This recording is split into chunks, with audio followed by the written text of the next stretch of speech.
আসসালামু আলাইকুম। মাকতুব চ্যানেলে তোমাদের সবাইকে স্বাগতম।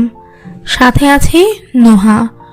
আজকে আমি তোমাদের জন্য নিয়ে এসেছি হুমায়ুন আহমেদের লেখা বিখ্যাত উপন্যাস অপেক্ষা সম্পর্কে কিছু কথা এবং সারসংক্ষেপ। চলো তাহলে জানা যাক।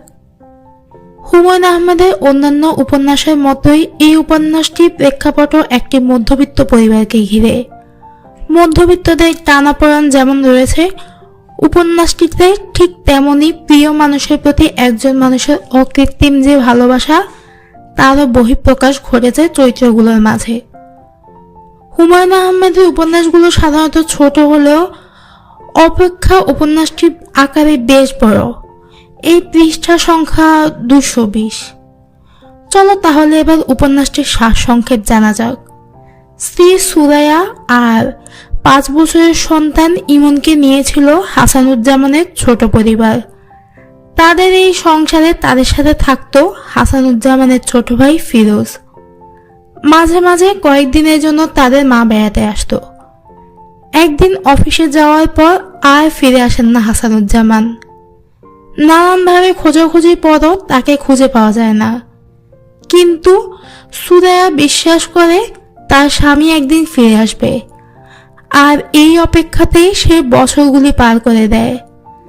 কিন্তু তার ব্যবহারে ভিন্নতা আসে। সে আস্তে আস্তে নিজেকে গুটিয়ে ফেলে। মাঝে মাঝে অতি অল্প কারণেই সে তার ছেলে মেয়েদের প্রতি অমানসিক অত্যাচার করে। পরবর্তীতে সুরাইয়া তার সন্তানদের নিয়ে তার ভাইয়ের বাড়ি যায়। ধীরে ধীরে ইমন বড় হয়। একসময় এক পীর এসে সুরাইয়াকে বলে, যেদিন ইমনের বিয়ে হবে সেদিন ইমনের বাবা ফিরে আসবে। একদিন বিয়ে হয় ইমনের। এভাবেই এগিয়ে চলে তাদের জীবন। উপন্যাসটিতে হুমায়ুন আহমেদের কিছু বিখ্যাত উক্তি রয়েছে। উক্তিগুলো এমন: মানুষের বেঁচে থাকার জন্য অপেক্ষা নামে ব্যাপারটি খুব প্রয়োজন। অপেক্ষা হচ্ছে মানুষের বেঁচে থাকার টনিক।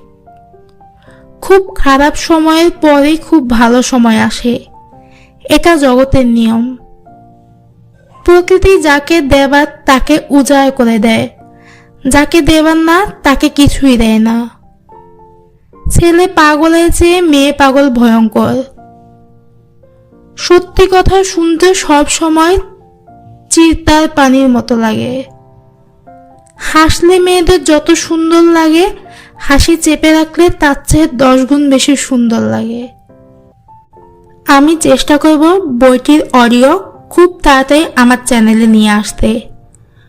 বইটির অডিও শুনতে অবশ্যই মাকতুব চ্যানেল সাবস্ক্রাইব করে আমাদের সাথেই থাকো এবং বেল আইকন ক্লিক করতে ভুলবে না, যাতে যে কোনো ভিডিও আপলোড করার সাথে সাথে তোমরা নোটিফিকেশন পেয়ে যাও।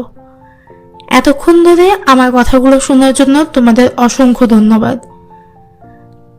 চ্যানেলটি সাবস্ক্রাইব করার জন্য আবার মনে করিয়ে দিলাম। ধন্যবাদ।